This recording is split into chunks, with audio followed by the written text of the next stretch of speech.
France's Emmanuel Macron was met by an angry crowd that booed and shouted directly at the president as he extended his visit to the cyclone-hit Mayotte.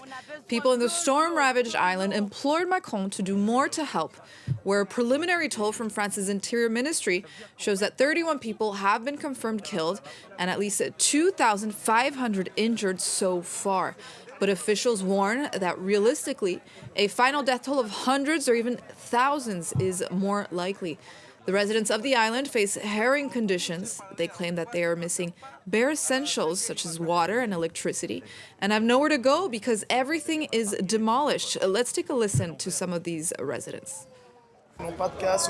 For those who have nothing left, those who have nothing to eat, it's despair. And unfortunately, that's when we'll start seeing petty theft. Theft will begin to happen because we're entering a period of scarcity. We'll use this rainwater to flush the toilet, clean the house a little, wash the plates, and if we can, wash ourselves. In the midst of the destruction, some are trying to restore hope, as in Metsamboro, where the Coco Beach restaurant has opened its doors to the most affected residents of the archipelago. Ludivine Blasi and Florent Marché have more on this story.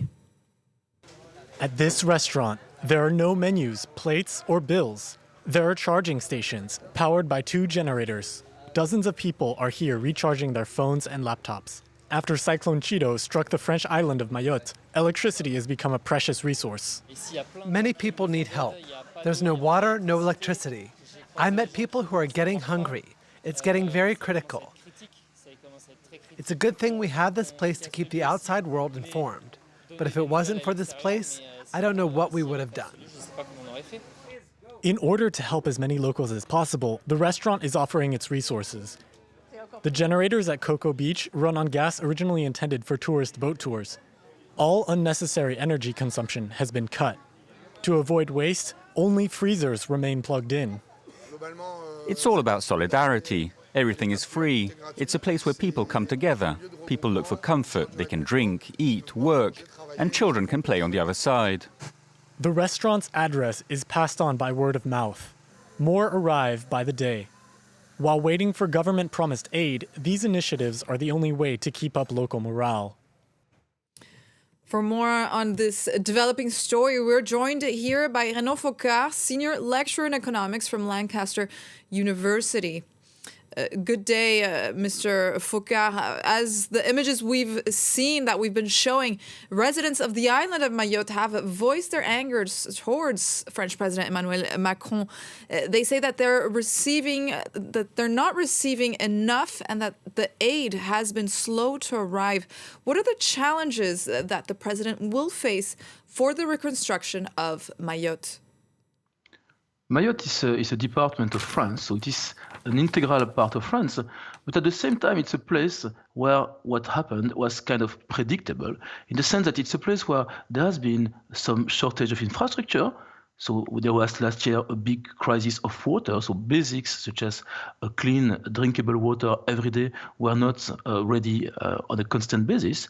At the same time, it's a place that is much wealthier than the rest of the islands next door, the Comores. So it's also a place that has been very attractive for a lot of migrants, simply because when you can live in a place that is 10 times richer than your own island, it is very tempting. You have maternities where babies don't die. I mean, this is a place that has a lot of attraction, meaning that a lot of people who are living in very difficult, unregulated conditions. So the big challenge of France is to bring back infrastructure, public services working at a standard that is acceptable for France in a place that is highly densely populated, where not everyone is documented. So we've heard about the difficulty to simply know how many people are victims, because simply we don't necessarily know their name, and a lot of people are undocumented. And why was the island so poorly prepared for Cyclone Chido? What else could have been done to prepare for the arrival of this cyclone in Mayotte? There has been a lot of attention in France about Mayotte, but I'm afraid it has been kind of captured by domestic debate. So most of the discussion at the time of Gérald Darmanin were about the change in the law of nationality or blocking migration, etc. So it's very perhaps important for a country to protect their border, but at the same time, that doesn't bring infrastructure, clean water, etc. So the debate was mostly on those issues, but at the same time, for instance, Mayotte is eligible for 10 years now for European funds. So there was a lot of European funding available for water and sanitation, including a desalination station in Mayotte that would provide drinking water.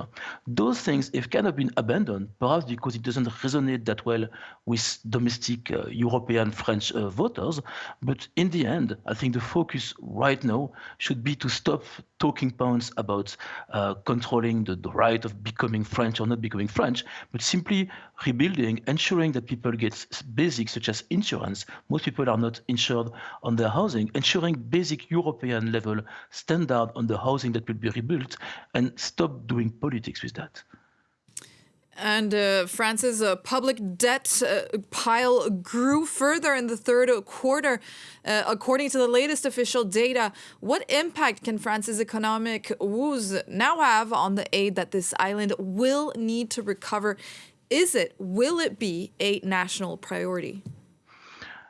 It should be a national priority if you are to believe that the French government sees Mayotte as integral part of France. There is no debate that the situation in Mayotte is much more pressing than anything you see on the continent. So if France truly believes that Mayotte is a department of France like the other, it shouldn't be anything but the main priority. So, of course, the debt is very worrying in France, but we are talking about building infrastructure that would allow finally the island to develop. There are major hurdles. It's extremely difficult to think about a path forward for a place like Mayotte, because at the same time, you have French-level public services and salaries for civil servants, and an environment which is much poorer. You know, if you look at the GDP per capita in Madagascar, in the Comores, it's of course much lower than in Mayotte. But if you want to have a path forward for this department of France, you need to give them the basics on which private business can flourish.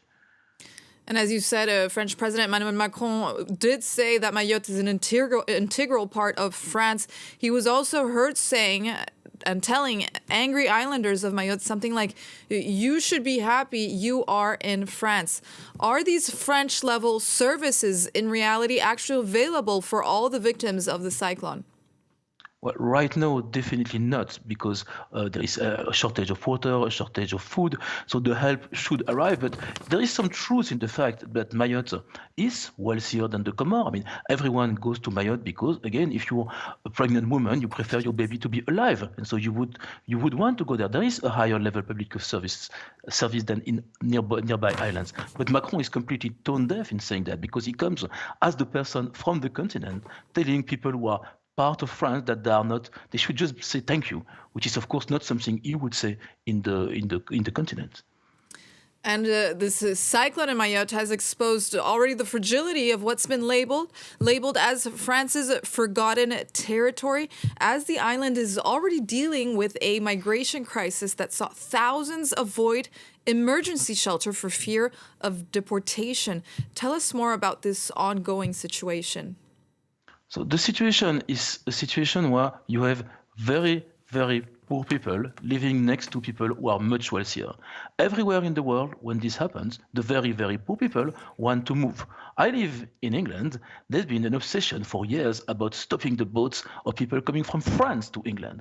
Even there, with millions and millions, this is not something that blocks people who want to move from moving. So the obsession about migration in Mayotte is something real. It's true that there is overpopulation in Mayotte, and there is a very big difficulty to provide public services at the right level, but you cannot magic up a wall in the water that would stop people from seeking a better life. So you need to think a bit better, a bit harder about how to live with Mayotte as a French department in an environment that has, yes, a lot of people who are tempted to find jobs and healthcare and public services in Mayotte.